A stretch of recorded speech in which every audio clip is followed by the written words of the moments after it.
A fascinating choice, though, for Mike, and hopefully he's looking into this, would be the Chicago Bears. Because you know that division.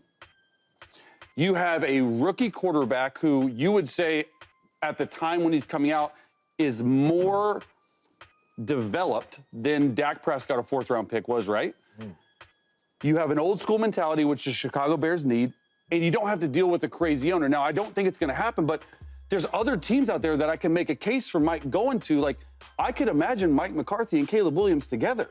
Like, it makes sense. So it's just crazy how it swung. The pendulum swung, sort of the power's back in Mike's hands. See, this is the type of thing I'm talking about. If you give a mouse a cookie, he is going to take a whole glass of milk with it. Chase Daniel, what in the world are you talking about? Mike McCarthy does not hold the cards to his future in his own hands. Yes, the Cowboys have had an impressive stretch of games, but let's not get ridiculous here.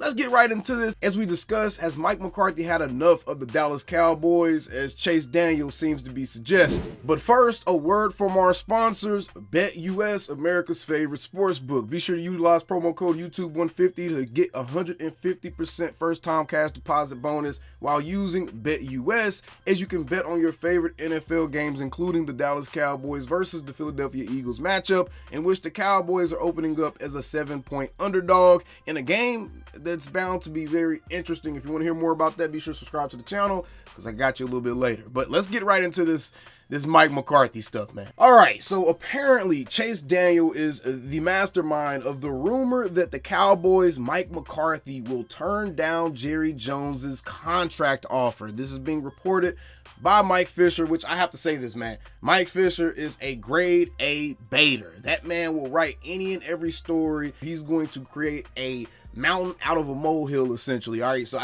you got to take everything you see Fish right with a grain of salt. I'm sorry, man. I know it's a lot of y'all that watch him out there, but brother, I have been watching from afar for a very long time. I'm a Cowboys fan, remember, so I've been seeing this man report, and trust me, I'm one of those people that keep up with how accurate is your reporting to what actually happens in reality. And Fish, he's honestly just engagement farming. All right, but either way, he's one of the people that wrote an article about Chase Daniel's take concerning Mike McCarthy, and you heard what Chase Daniel had to say at the beginning of the show.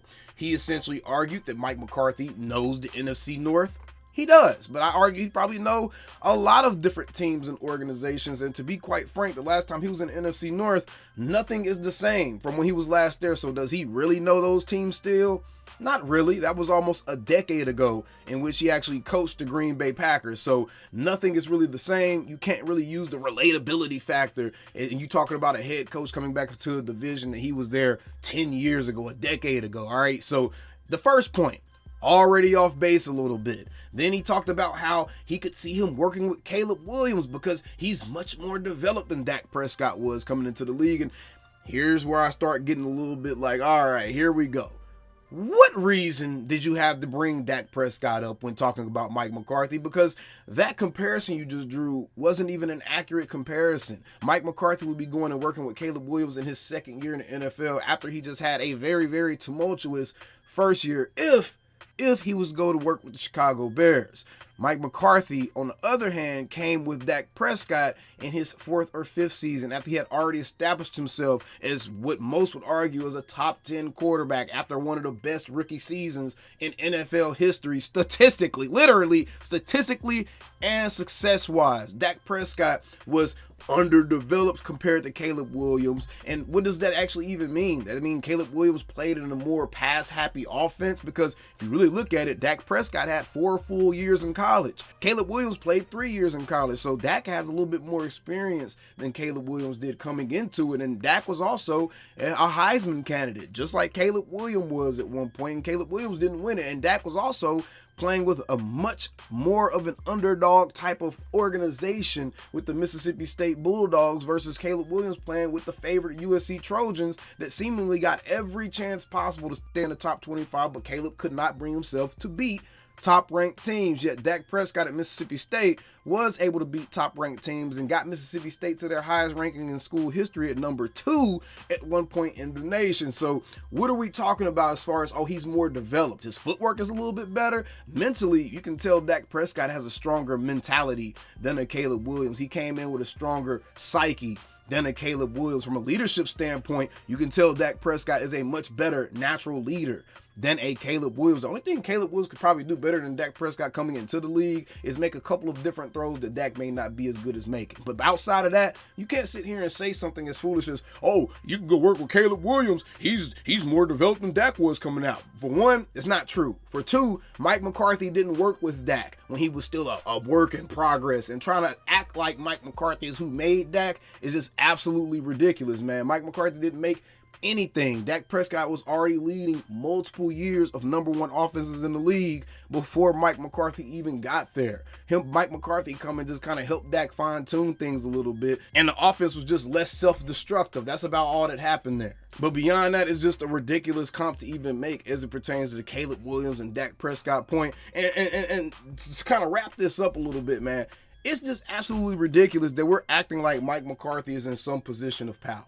There is no way that we can sit here and act like that a team that is already eliminated from the playoffs with 2 weeks remaining in the season has a head coach who controls his own damn destiny. Okay, cool. The team started to play a little bit better, but if we really take a look at it, the defense started to play a lot better. The defense started to give the offense shorter fields. The defense started to force those turnovers, allowing the offense to go down there and get field goals because they're still not just running up a whole ton of touchdowns. But the defense is really what started to step up a whole lot. And Mike Zimmer, to me, is the person that you're looking at. Mike Zimmer, Micah Parsons, Deron Bland coming back.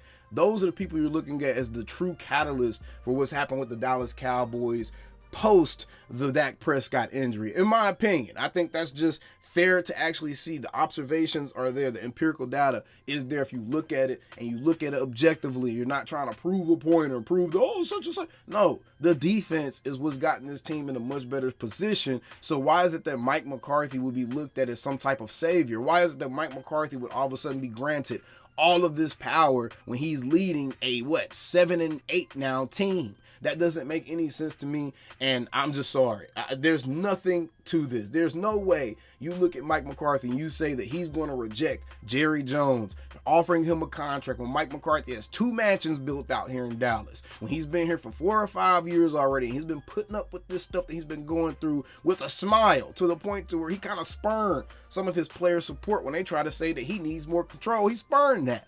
Mike McCarthy is not going nowhere, and he is not going to be in a situation, and if he does have the unmitigated gall to actually turn down a contract extension, which take that back. 90% of Cowboys Nation would be absolutely against a Mike McCarthy contract extension. You think it's going to hurt any of us if Mike McCarthy's like, no, I don't want to take your contract extension because it's only pennies on the dollar. Give me big bucks or I'm out of here. Everybody in Dallas is going to be like, sayonara, sucker. We don't want to see Mike McCarthy back anyways. But at this point, we all just kind of relegated ourselves to the idea that he is going to be back, because if you look at it from a fair standpoint, he has done enough to give himself another chance at this thing, especially when you consider all the things that he kind of fought against this year. But in no way has he done enough to make him look like some type of prime premium coaching candidate that everyone should be throwing top dollar at. I just don't see it. I don't see where you can possibly get that from, especially when you look at the situations where coaches make the most difference, where they have the most impact. Late game situational play calling, all that stuff Mike McCarthy still struggles at. Mike McCarthy still don't know when he should actually run the ball or pass the ball at the end of a game. Mike McCarthy still will give you some goofy ass play calls or end around or something like that at a crucial point in the game where you don't need to do that. Mike McCarthy still does boneheaded stuff all the time. So we're not going to sit there and act like all of a sudden Mike McCarthy just became so much better of a coach. No, the team got a little bit healthier and the team started playing up to the standard that, to be quite honest, the original level of talent they had kind of called for them to play to. I think that the way that the defense playing right now isn't surprising to anyone who actually saw what this team was, the pieces that we lost, and the fact that, hey, we really didn't lose that much. We just got a couple of young guys that are playing that have to go get a little bit better. But outside of that, we really didn't lose that much. Anybody can look at that and see that this team was not nearly as in a bad situation as what we thought they were. But the injuries made them look so much worse. And Mike McCarthy is not one of the big deciding factors. It's not like he just all of a sudden started coaching like prime Andy Reid or something like that. That's not what happened, man. That's not what happened. Defense got healthier. Guys came back. One of our offensive linemen that was making the rest of the offensive line look bad went down. Zach Martin, I'm sorry, but it did happen. And the team just overall started to play a little better. They finally started playing the right players. And to me, that's on the head coach as well. The head coach is supposed to be the person deciding who the hell is the one getting on the field. You finally figure out that your best running back is Rico Dowdle literally halfway through the season. That's an indictment on the head coach. That's not something the head coach should be getting any type of decision power from. So, no. This is all ridiculous. I don't care if Mike McCarthy's had enough. I don't care if they're going to offer me a little contract. I'm going to get the heck up. I don't care about none of that, bro. This is all in its entirety. This is ridiculous, bro. There's just no way. If Jerry Jones offered Mike McCarthy a contract extension, he's going to take it. And if he doesn't take it, hallelujah. And that's how I feel about it. We still same old guy. Calling me, texting me, paging me, asking me, am I still them boys? Y'all usually check on me. Listen. I'm still them boys. Hey! Woo! Oh, shut up, my boy. Hey! I'm still them boys.